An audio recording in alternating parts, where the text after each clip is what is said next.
guys, it's Carlo from Top Gear, and behind me is the Ford Raptor T1 Plus. It's Ford's entry into the Dakar, and this is the Rally of Morocco, which is the shakedown. It's the last race before the Dakar, and this is the last opportunity for them to iron out the kinks of the car. Now, it did pretty well in the earlier race this year, but this is really the desert. This is what it was meant to do. So behind the wheel is Carlos Sainz Sr., multiple champion of the Dakar under Team Audi. But when Audi ended its Dakar program, Team Ford snapped him up. So this is Ford M Sport. M Sport is the performance arm partnered with Ford, and they do a lot of the rally cars and also here, the rally raid trucks. So behind me is the Ford T1 Plus. It has a 5-liter V8, a strong off-road suspension. It can do jumps, it can go flat out, it can do whatever you need it to do. And we're gonna have the once-in-a-lifetime chance to actually ride shotgun here. So should be interesting. Let's see what Ford can do with this new Raptor.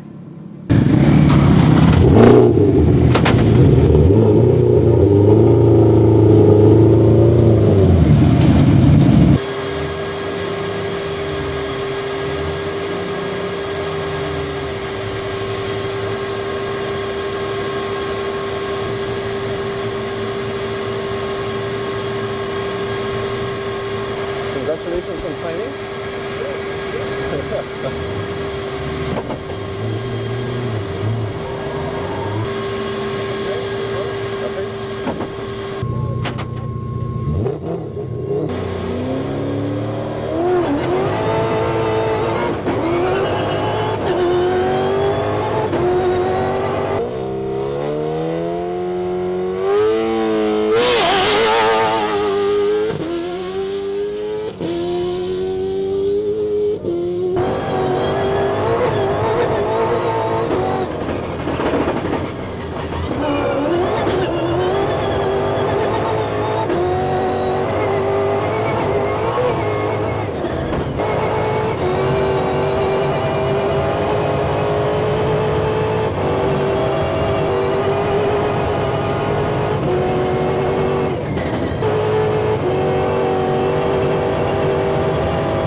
Fantastic car. Thank you.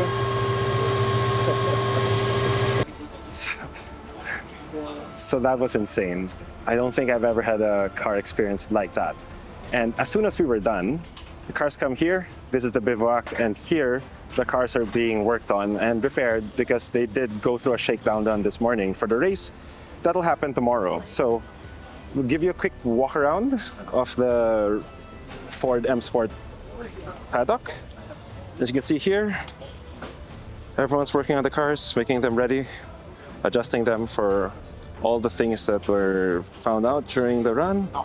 And while you're looking around at the Red Bull, you'll see here, these are the Foxtrots. So even if they're not exactly the ones you get in a Raptor, it's still a bit crazy that, you know, they went with Fox. They were saying that there were so many other brands that were available, and actually more teams use the other brands. But in terms of Ford chose Fox for a reason, and I think they did quite a good job. I don't think there's been I've never ridden a car off-road that fast with that good, you know. As you can see, body panels all come off. There's spare tires from left and right. Massive BF Goodrich spare tires. This is the Coyote V8 engine.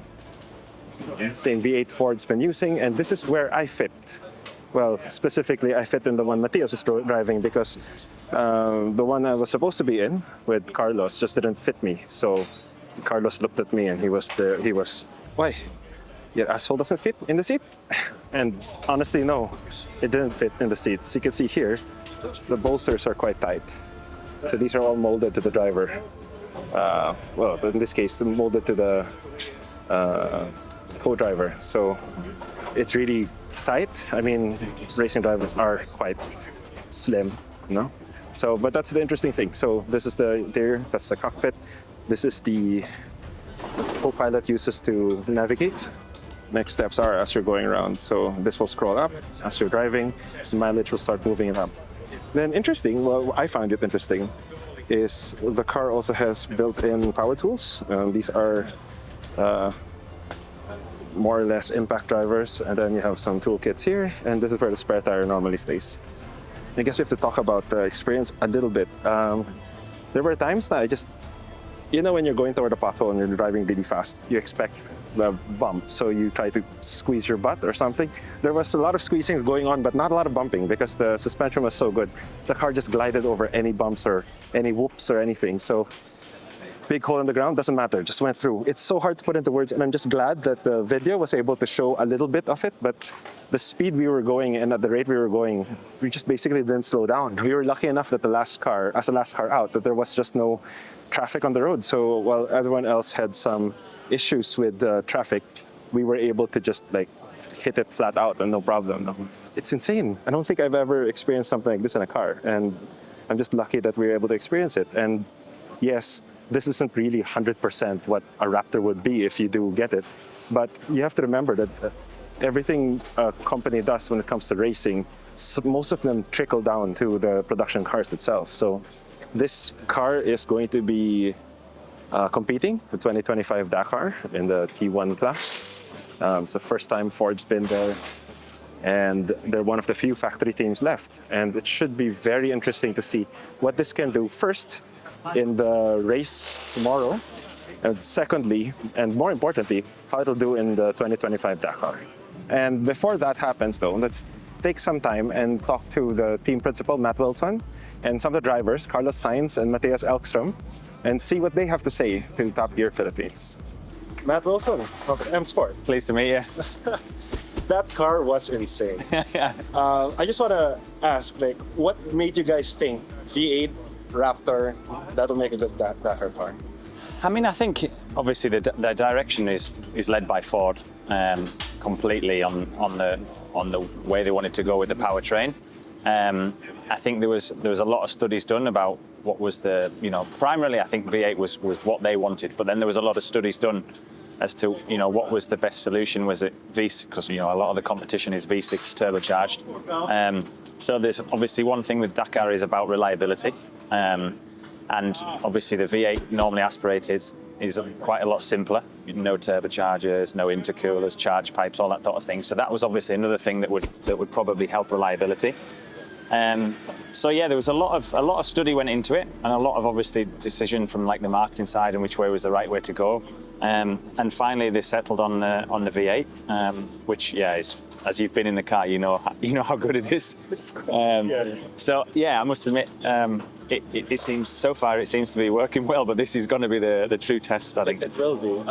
I think a lot of people, when they look at Dakar cars, rally raid cars, they don't really see a lot of the production car in it. I just want to know what part of this is from the production, or have be something analogous to the production car. Yeah, I mean, I think Ford's idea when they thought about going to Dakar was literally to create the ultimate Raptor, like a halo Raptor for everything. And obviously, one of the key functions that this car has is, every production Raptor that leaves the factory is on Fox dampers. Yeah. So obviously we wanted Ford especially wanted to carry that over into this car.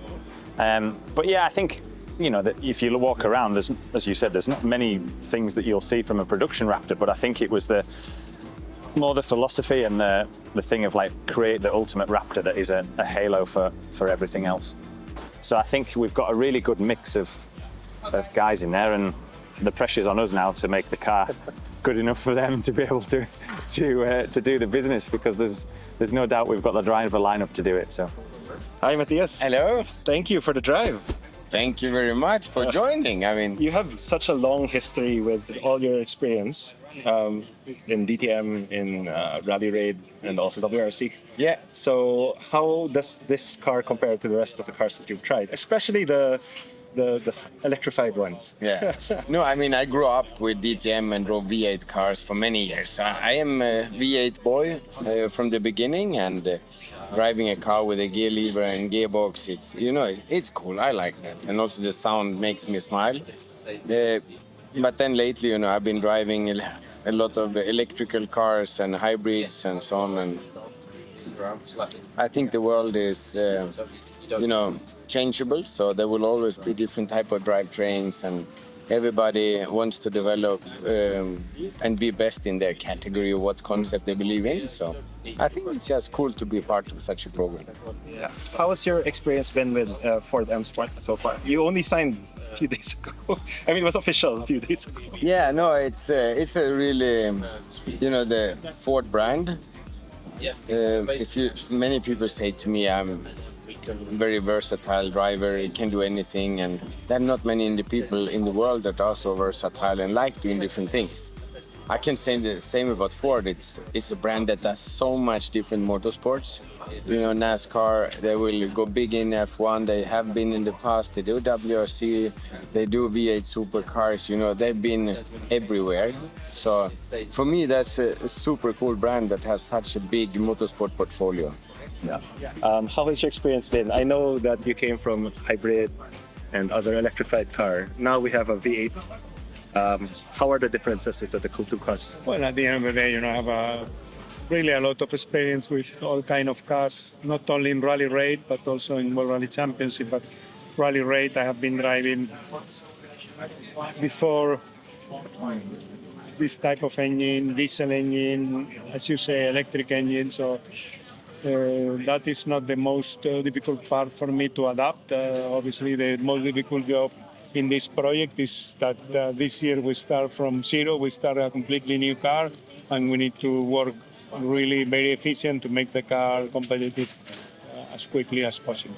And how does it feel going back to Ford after you started your career in WRC? Really happy. I have been with Ford on a few occasions, and they give me the opportunity to learn in the World Rally Championship. And after I was with Malcolm also in a couple of occasions, and I have a special relation with Ford. And for me, I'm really happy and motivated to help Ford to win and try to help Ford to have a good landing in the Dakar and to be competitive straight away. Okay. You look so good for someone who's 62 years old. Yeah, well, I'm 62 now, and I'm trying to stay fit. I'm trying to do a good job, and I hope I can, as I say, stay competitive this year and bring the best possible result to Ford. But behind that it's no secret. It's just hard work and a lot of passion. Between then and now, very few father and son teams are in racing. How does it feel that your son is inspiring the new generation and you're inspiring everyone else also from your time? I feel proud that my son is doing a good job. I feel proud that he's really top guy. He's behaving correctly. He's doing a good job. He's a fast driver. He's a good son, and I'm proud about that. And I'm also proud if I can inspire some people and help young drivers. I'm happy. This is really great, and I try to always push as much as I can. If I decide to do something, I try to do in the best possible way, the most professional way, and try to stay disciplined and believe in what I'm doing. Thank you. Can you have a message for your Filipino fans who are watching? Well, I'm a big fan of the Philippine people. I have good Philippine people around myself working for me, and good friends from Philippines. I really like the Philippine people, so I'm happy. Thank you for all your support. And it's race day. It's the prologue of the Rally of Morocco. And if you hear the sounds, it's a little bit insane because we have pretty much access to the bikes and the cars as they go by.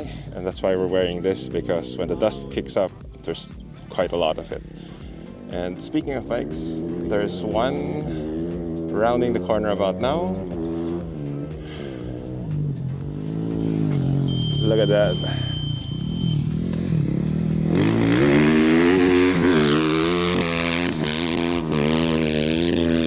It's mental, and we honestly can't wait to see what the cars can do when they go past this part.